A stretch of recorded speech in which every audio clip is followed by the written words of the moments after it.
Oi pessoal, meu nome é Roberto, sou professor de arte, pintor, escritor e faço postagens regulares no Facebook, Instagram e YouTube.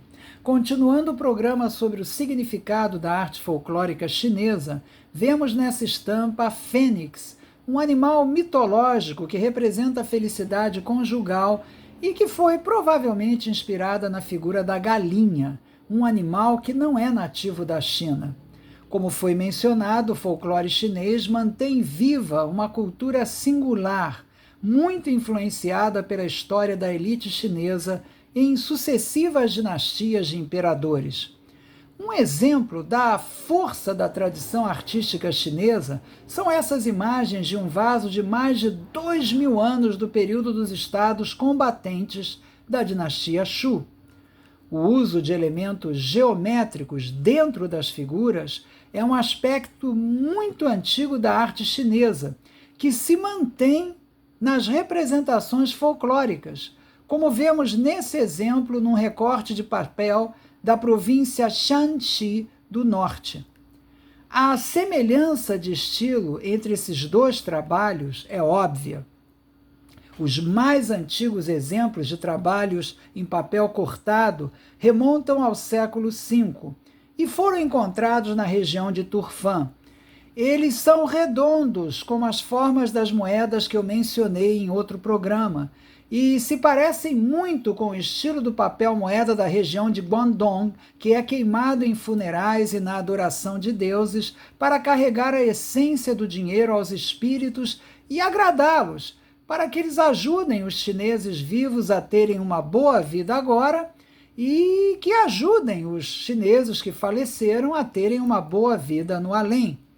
Isso sugere que os primeiros recortes de papel encontrados em Turfan talvez representassem, mesmo naquela época, dinheiro para os mortos, como ocorre nas cerimônias chinesas hoje.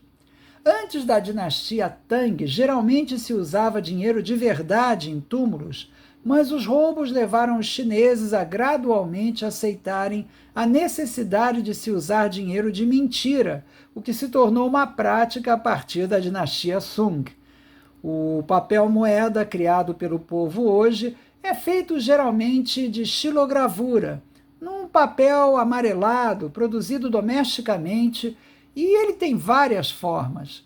Nesse exemplo da região de Guangdong, vemos um humilde cavalo cercado de textos, solicitando que o dono do papel alcance o nível de um oficial.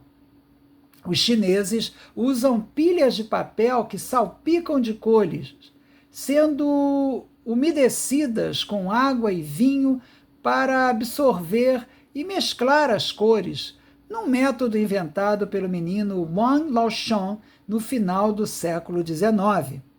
Nesse exemplo da região de Hebei, vemos como uma paisagem tradicional no estilo da dinastia Sung foi transfigurada pela criatividade do artista popular, com cores brilhantes e ênfase no ritmo.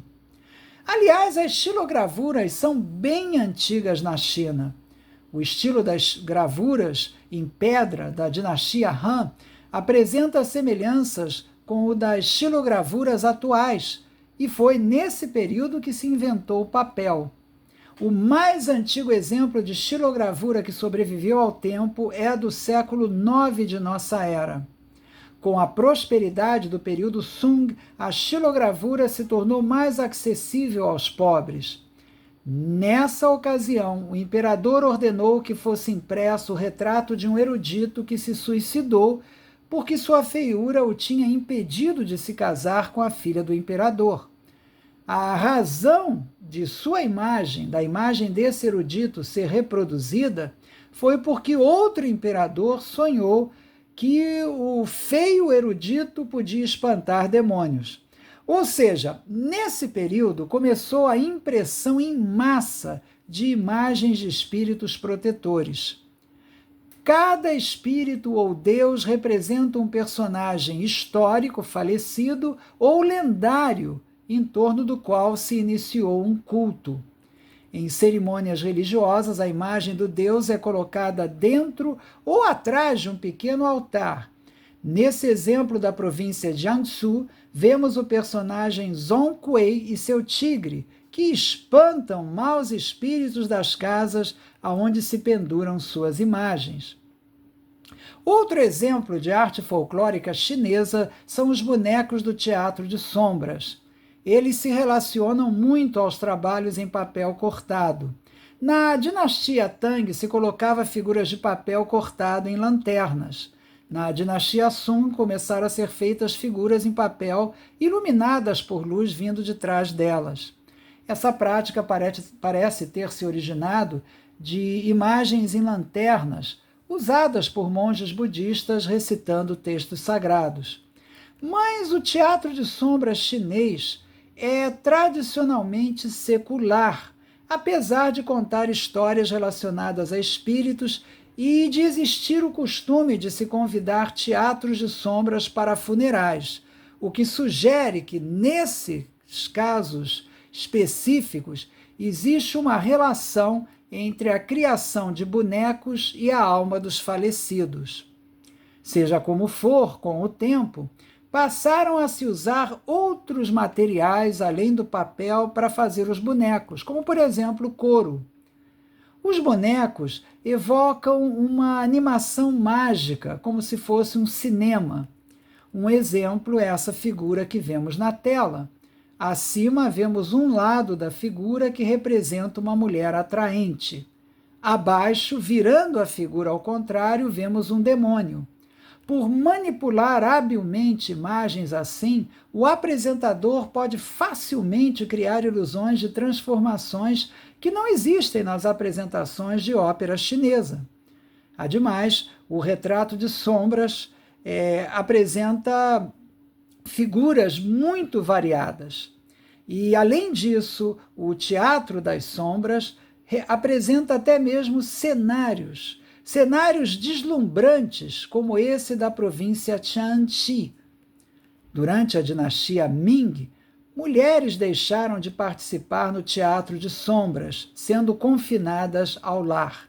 E assim, a criação, a apresentação do teatro de sombras passou a ser exclusivamente masculina, enquanto outros aspectos de arte folclórica são principalmente femininos. Durante a dinastia Yuan, a ópera influenciou o teatro de sombras. O teatro passou a usar o estilo de máscaras da ópera e começaram a incorporar os movimentos estilizados da ópera, sendo o teatro de sombras hoje falado e cantado. O teatro começou usando apenas um tambor de madeira como acompanhamento para manter o ritmo do narrador, mas hoje ele emprega vários instrumentos, como ocorre na ópera também.